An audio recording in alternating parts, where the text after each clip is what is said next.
Ciao belli! Today we are going to discuss the regular verbs and we're going to briefly see how they conjugate and we're going to have conjugations practice. We're going to take verbs that usually are used in the morning. So we're going to emphasize the morning interaction. You wake up in the morning. What do? You might eat. You might take a coffee, or you might discuss how you slept or how you sleep, with people. So let's take them. And the reason we take them is because mangiare ends on are, prendere ends on ere, and dormire ends on ire. And those are the three groups of the verbs in Italian. Are, ere, ire. All right? So let's do that. In this lesson, we also will be discussing different types of coffee and tea that you might hear their names in Italy. All right.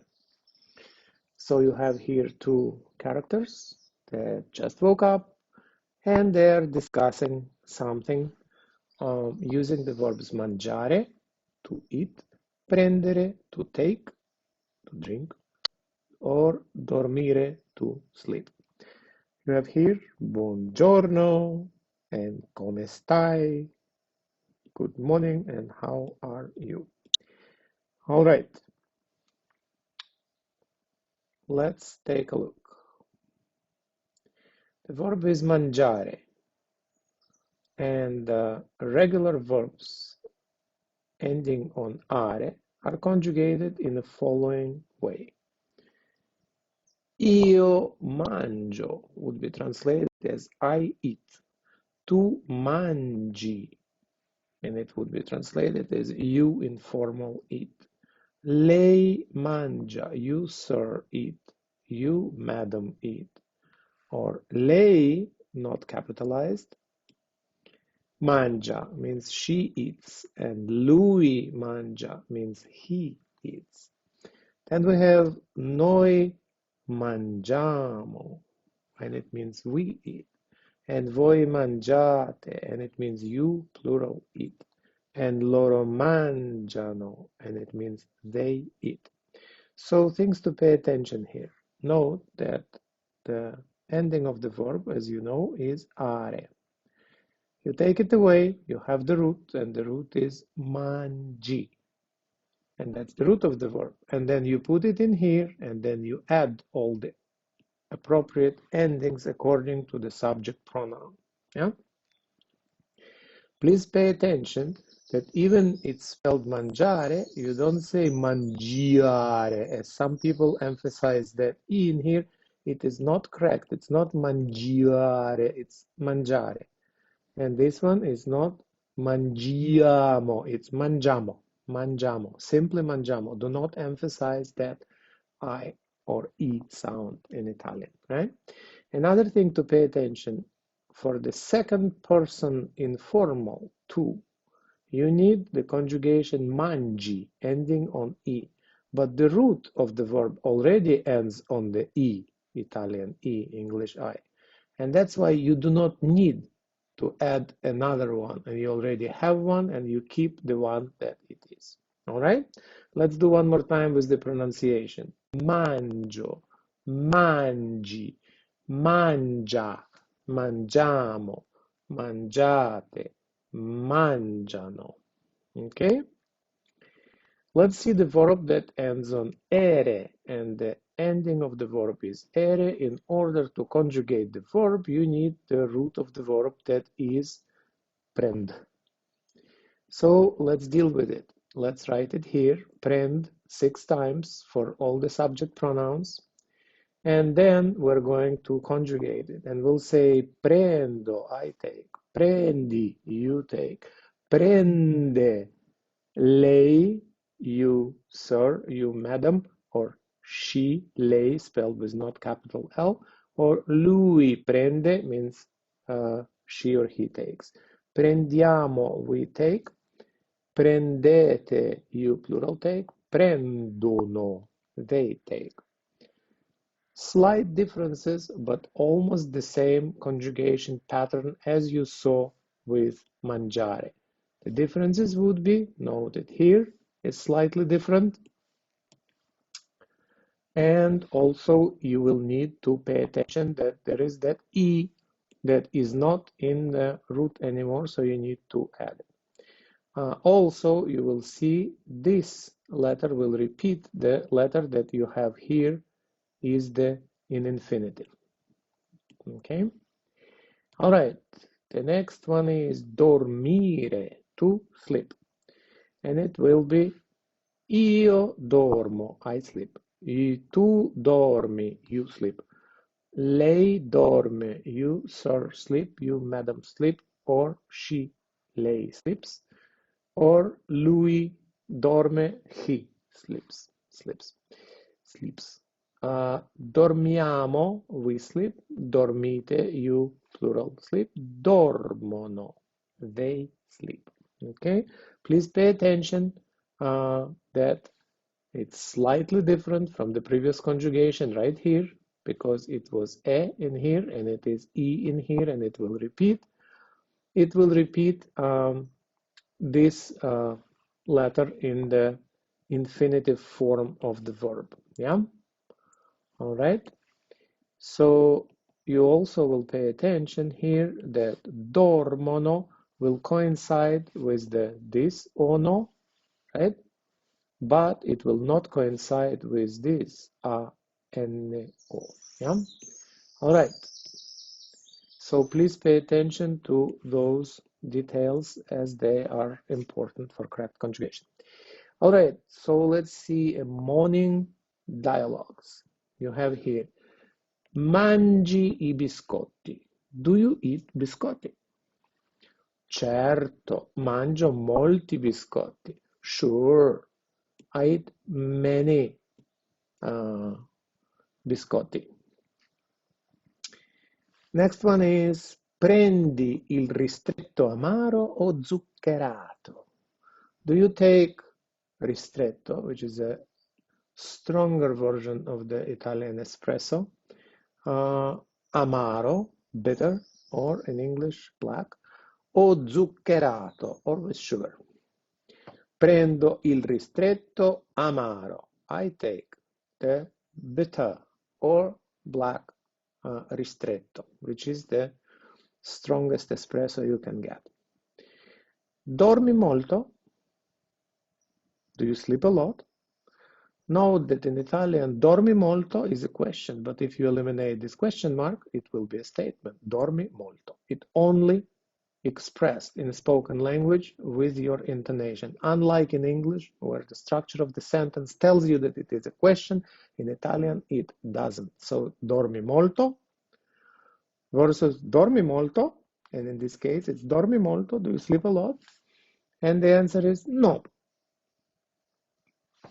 And actually I meant to say here not non, but no. No, non dormo abbastanza. No is no and non is not. All right, so dormi molto, no, non dormo abbastanza means no, I do not sleep enough, as happens to many of us. Mangiamo un gelato? Let's eat an ice cream. Certo, mangiamo il gelato di limone. Sure, of course, let's eat a lemon ice cream. So in this case, mangiamo also, even though it's the conjugation of we eat, it also, as a secondary meaning, it works as let's eat in Italian. So let's eat, let us eat. Prendiamo un caffè? Let's go for a coffee, let's take a coffee, let's drink coffee. Certo, prendiamo un caffè al bar Tre Colline. Sure, let's take a coffee, let's drink coffee at the bar Three Hills. Note that in Italian, bar, it's not the dark place where not so respectable things happen. The bar in Italy, it's a sunny, beautiful place where children eat cakes in the morning. So bar has a different meaning. It's more like a cafeteria. So it is not the same meaning of the bar. No connection to alcohol and darkness. All right. And here you will need to do the same thing, except you will need to put the correct letter here to finish the conjugation. Yeah? So it would be a good moment to stop the video, to end the conjugations, and then to turn it on and to see what happened, okay?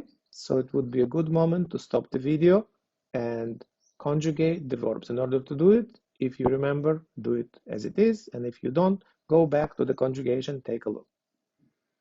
All right, let's see if you got the right conjugations. Mangi i biscotti? The answer is certo, mangio molti biscotti. So you put O because O corresponds to the ending of the first person singular. Prendi il ristretto amaro o zuccherato? Prendo, again, O, first person singular, il ristretto amaro.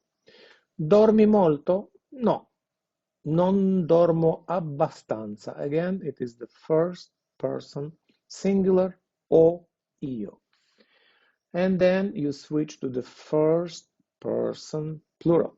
Mangiamo un gelato? Certo, mangiamo il gelato di limone. And then you have that amo, and you do not say mangiamo, but you say mangiamo. And then prendiamo un caffè? With the accent mark? Certo, prendiamo un caffè al bar Tre Colline. Okay, and here you will need to conjugate the other verb. Here you will need to put the correct conjugation now for the second person or for the first person plural. So it would be a good moment to stop it, to fill out that ending of the conjugation, and if you need to see the chart before, go ahead. Let's stop the video in here. All right, let's see what we've got here. You have here mangi I biscotti. It's a second person, singular, informal, tu. Conjugation. Do you eat biscotti? Mangi I biscotti. Certo, mangio molti biscotti. Prendi il ristretto, and again you put I because it's the second person singular informal. Prendi il ristretto. Do you drink ristretto sugarless or with sugar? Dormi molto, same thing. It is the tu conjugation. You add the I. And then you switch to the first person plural, and it will be the same as the last time. Mangiamo un gelato. Let's eat the ice cream. And then prendiamo un caffè. Let's take a coffee, let's get a coffee, let's drink a coffee, let's go for a coffee. All of them would be acceptable translations. I hope it helps.